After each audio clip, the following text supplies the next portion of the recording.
మేము సంతోషపడ్డాం ఆ రోజు. ఈరోజు బాధపడాల్సినటువంటి పరిస్థితి తెస్తున్నారేమో అని అనుమానం కలుగుతా ఉన్నా. అధ్యక్ష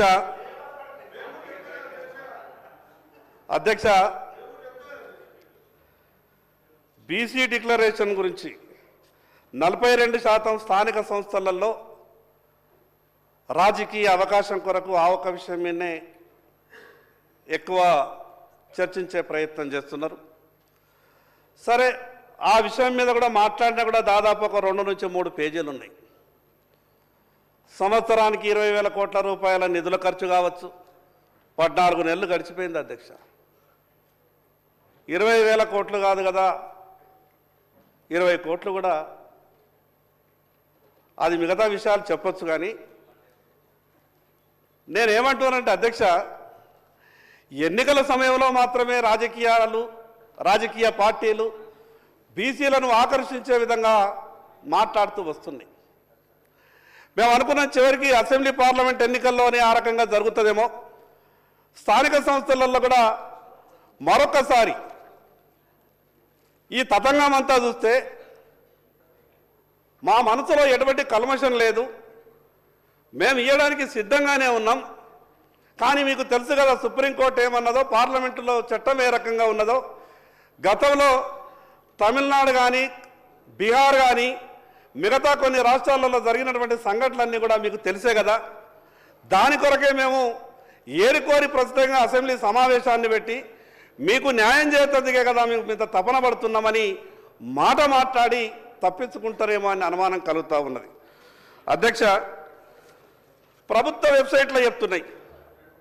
ఇంతకుముందు శ్రీనివాస్ యాదవ్ గారు చెప్పారు 3,32,000 కోట్లు, 3,32,00,000 ఓట్లు, 62,30,504 మంది 1వ తరగతి నుంచి ఇంటర్మీడియట్ వరకు పిల్లలు ఓటు హక్కు లేని వాళ్ళు, 38,99,000 నెల పిల్లల నుంచి మొదలు పెడితే 5 సంవత్సరాల పిల్లగాళ్ళ వరకు. వీళ్ళంతా కలిసి ఈ తెలంగాణ రాష్ట్రంలో సంఖ్య. మరి అటువంటిప్పుడు 4,33,29,722 సంఖ్య వస్తుంది. కానీ ప్రభుత్వ లెక్కలు ఏం చెప్తున్నాయి అధ్యక్ష? ఈరోజు ఇది చెప్పింది ప్రభుత్వ లెక్కనే. ఇంకో లెక్క ఈరోజు ఏం చెప్తున్నారు? మా లెక్కల ప్రకారం 1,00,000 చిల్లర మంది ఉద్యోగస్తుల్ని నియమించి ఇన్ని నెలల పాటు కష్టపడి 8 రేటర్లకు తర్ఫీదిచ్చి మేము చేసినటువంటి సర్వే ప్రకారం ఈ రాష్ట్రం 3,34,77,554 అనే సంఖ్య. మరి ఈ 98,52,168 ఎవరు ఎక్కడికి వెళ్ళిండ్రు? 3,30,000 ఈ సంఖ్య తీసేస్తే 4,33,29,722 ఒక అధికారిక వెబ్సైట్లో ఉన్నటువంటి లెక్క. దాంట్లో 3,32,00,000 ఓటర్లు అన్న. నేను చెప్తున్నది అధికారిక వెబ్సైట్ లెక్కనే చెప్తున్నా, ప్రభుత్వం పెట్టినటువంటి వెబ్సైట్ లెక్కనే చెప్తున్నా. అయితే ఈ 98,52,168 మంది తక్కువ ఎస్సీ మీద చూపిస్తున్నారు. సరే, తక్కువ ఎస్సీ చూపిస్తున్నారు. ఇక ఇంట్లో ఇంకా ఒక గొప్పగా మాకు అనుమానం వచ్చే విధంగా కుట్ర జరిగినట్టు అనిపిస్తున్నారు అధ్యక్ష. వెనకబడ్డ కులాలలో కొంత అవేర్నెస్ తక్కువ ఉంటుంది. మేము ఫ్యామిలీ ప్లానింగ్కి కొంచెం తక్కువనే వెళ్తాం. మా ఇంట్లో 2 పిల్లలు, 3 పిల్లలు, 4 పిల్లలు ఉంటారు అధ్యక్ష. కానీ మా జనాభా 14 ఏళ్లలో తగ్గిపోయింది అధ్యక్ష. అంటే 14 సంవత్సరాల నుంచి కాపురాలే జరుగుతలేవా? ఆ కుటుంబాలలో పిల్లలే ఉడతలేరా? అసలు ఈ సంఖ్యని ఏ రకంగా నిర్ణయించిండ్రు? నేను గౌరవ ముఖ్యమంత్రికి మీ ద్వారా విజ్ఞప్తి చేస్తున్నానంటే, మీరు మాట ఇచ్చిండ్రు, ఏం తొందర పడకుండా. స్థానిక సంస్థల ఎన్నికలు 6 నెలల తర్వాత పెట్టుకున్నారు, ఏం కొప్పలు మునిగేది ఏం లేదు. కానీ మీరు ఎక్కడ స్థానిక సంస్థల ఎన్నికల సమయంలో పెట్టకుంటే ప్రభుత్వానికి చెడ్డ పేరు వస్తుందనో, మీకు వ్యతిరేకత వస్తుందనో బీసీలకు మాత్రం అన్యాయం చేసేటటువంటి ప్రయత్నం చేయకండి. ఒక పక్క మీ నాయకులు రాహుల్ గాంధీ గారు పార్లమెంట్లో నిన్ననే మీరంతా కూడా ప్రసంగం వినిండొచ్చు.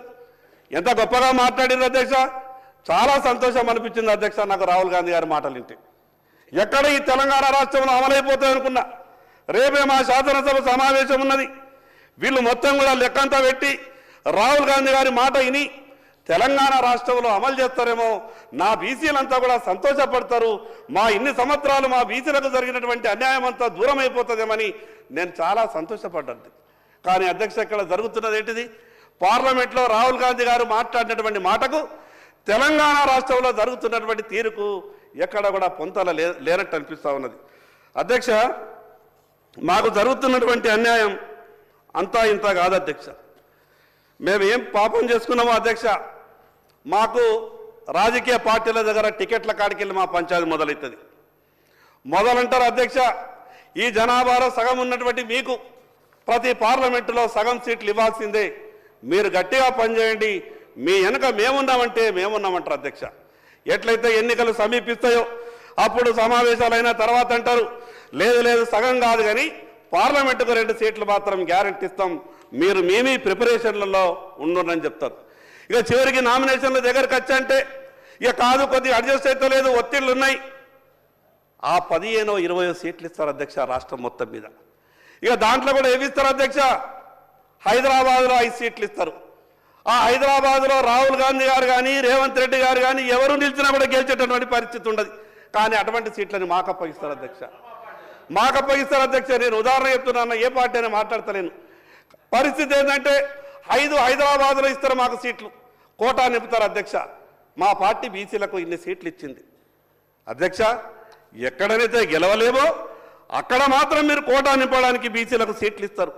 మరి ఈ రకంగా మీ ఆలోచన ఉంటే ఈరోజు జనాభాలో దాదాపు 60% ఉన్నటువంటి బీసీలకు న్యాయం ఎక్కడ జరుగుతుంది అధ్యక్ష? ఎట్లా జరుగుతుంది అధ్యక్ష?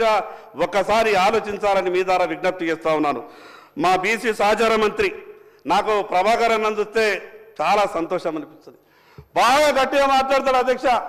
ఏ విషయం ఉన్నా కూడా గంటాపదంగా చెప్తాడు. పార్లమెంటు సభ్యునిగా పార్లమెంట్లో పోరాటం చేసిండు. ఈ తెలంగాణ రాష్ట్ర శాసనసభకు ఎన్నికైన తర్వాత మంత్రి అయినాక నేను సంతోషపడ్డా.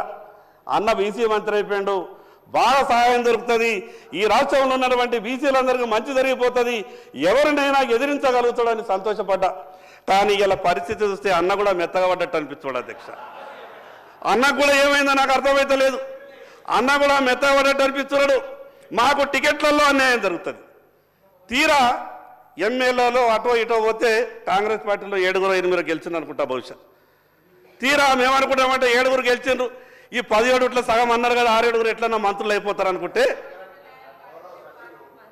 సరే అన్నా, మేము బీసీ ముఖ్యమంత్రి అని ఆఖరి ప్రతిపక్ష నాయకుడు కూడా చేయలేక దయచేసి కాదు పదవి తెచ్చుకుంటే మేము కూడా సంతోషపడతాం. అందరం కూడా శాసనసభ పక్ష నాయకుడు బీజేపీది ఒక బలైన వర్గాలకు ఇచ్చేదని మీ పార్టీ మీ ప్రధానమంత్రి బీజేపీ అంటాడు, అట్లా అంటాడు. తప్పకుండా వీఆర్ హ్యాపీ. ప్రభాకర్ అన్నకు నేను ఒక చిన్న విజ్ఞప్తి చేస్తున్నా అధ్యక్ష. భారతీయ జనతా పార్టీ ఎంత గొప్పగా ఆలోచిస్తుంది అనంటే, ఈ దేశంలో ఏ రాజకీయ పార్టీ అన్నా మామూలు వ్యక్తులకు ముఖ్యమంత్రులుగా ప్రధానమంత్రులుగా అవకాశం ఇచ్చినటువంటి దాఖలాలు లేవు. ఈరోజు ఛాయ్ అమ్ముకున్నటువంటి బీసీని దేశ ప్రధానమంత్రిగా 3వసారి చేసినటువంటి ఘనత భారతీయ జనతా పార్టీది అధ్యక్ష. నేనేమంటున్నాను